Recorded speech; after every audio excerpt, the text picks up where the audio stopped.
All right, Jason Gray, welcome to the Jason Gray Show. Or let's talk about the Biden files. Let's talk about the documents that he found or his lawyers found.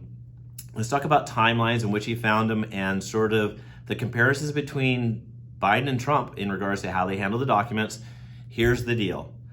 All of us have our opinions, and we're both going to be on one side of the aisle, either the left side or right side. I'm going to try to stay in the middle on this conversation, do the best I can on this. I have my opinions on it, but I'm going to try to do my best on being as politically correct as possible on this conversation. So let's talk about it. So they came out and said a couple of days ago that there were some documents in a closet at Penn Biden's office, which is on Penn State's University.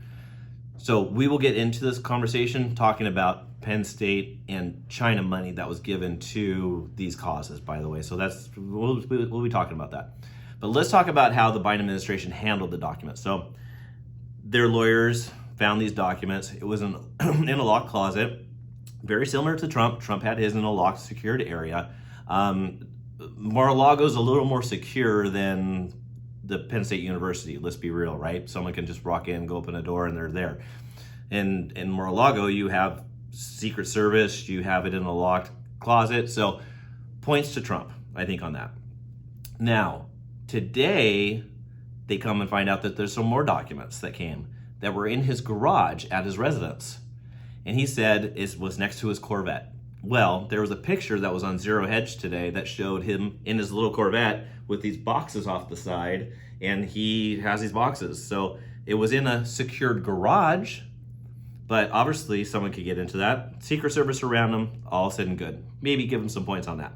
The documents they found, though, over at the Penn University, though, was found in November, right before the election.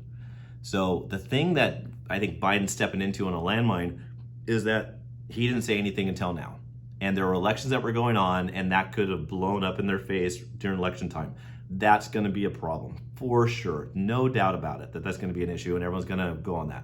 Now, Attorney General Garland assigned a special counsel today, which was the right move. So this is a textbook situation where you assign a special counsel to it and get the Attorney General out of it and get an independent party to deal with this situation. So Biden and Trump differences in regards to how they handle the documents. Biden got them, released them right away. Trump had them, talked to him about it. They said to put a lock on the door and his documents were secure. And then I think they just sort of felt he was jacking them around, which is probably possible, whatever. Trump's fun. He just does that type of shit. But same point in time is they raided Trump's house. They raided his place, his wife's closet, his whole house. Are they going to go and raid Biden's house, his closet, his wife's stuff? Of course not. And where I think most of us sort of feel is there's like a double standard in regards to how things are handled on the right and versus the left. Now, there were two different situations here, right? And things were handled a little differently. We have to acknowledge that. But the same point in time is you go back and look at Benghazi. You look back the 30,000 emails Clinton had, and then she destroyed them all and bleached all the phones and the computers and all the stuff that she did that was highly inappropriate. It just sort of feels like there's a double standard on things. Now, let's talk about Chinese donations. I don't have verified information, but news reports are stating this fact, and I'm just going to lay it out.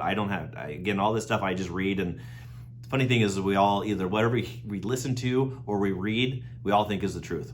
There's probably what lies in every this stuff, but $54 million was donated to the Penn Biden Foundation.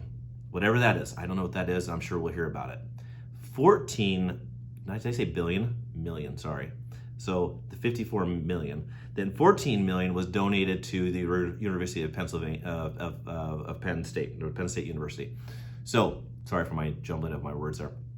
So, why did the Chinese government, or people associated with Chinese government, give that money to those donations? What was given in return for that? And I think this then rolls back to the whole Biden thing in regards to, you got Hunter Biden working in Ukraine. Why does everything go back to Ukraine, by the way? Like literally everything that they talk about, all this money that goes everywhere and then disappears, it's the craziest thing in the world. I think at the end of the day, every president and every senator and every House member are corrupt as all get out. At the end of the day, I think we all sort of feel that way. Just a common, just Joe Schmo person says, we don't care anymore. They're all corrupt, and if it doesn't hurt us day in and day out, we don't really give a you know what. So I think this is going to play out pretty interestingly. So the special counsel is going to take some time. Of course, are they going to come and raid Biden's house? No. Are they going to spin it any way they can? Yes. The only funny thing is that you sort of see is now, this could be something that the media can hold on to and pivot Biden exiting out of the presidential race in 2024. This gives them an excuse to sort of push this narrative down there. And I think that's what they're going to do, because the mainstream media is picking up on this. Now, Fox News will always talk about this type of stuff and spin it one way. CNN will spin it another way. And it's toxic. There's no doubt about it. And this conversation we're probably having is probably toxic to you too, and you're probably thinking comments and concerns and want to say something about it. I want you to comment below, because I want to have a conversation with you and talk about it. You're going to see some things at a different angle, or you've maybe heard something that at a different angle that I want to learn and hear about. I just sort of skimmed over the top of this whole thing. I've heard about it a little bit, and I just haven't dug into it enough. But of course, it's going to be getting pretty interesting. The House members are going to investigate Hunter Biden. What does that come about? I don't know if anything ever comes about of this stuff, and that's what I think the frustrating thing is for us Joe Schmoes, common American people, that government is just a hot mess and they just steal our money. At the end of the day, that's probably what happens, unfortunately. But hopefully there's some insight. I think the way Trump handled it was probably sort of funny and aggressive, and the way Biden handled it was like, hey, we got to stay on top of things and do it, but we're going to be a little sneaky about it. And we're going to try to keep ourselves out of trouble, because I think there's a lot of skeletons in the closet for both of these guys.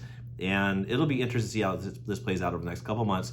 If I see anything that's interesting on this topic, I'll post it. If you see anything interesting, give it to me, share it with me, so I can then in turn make a video on it. All right, talk to you soon. Like and subscribe.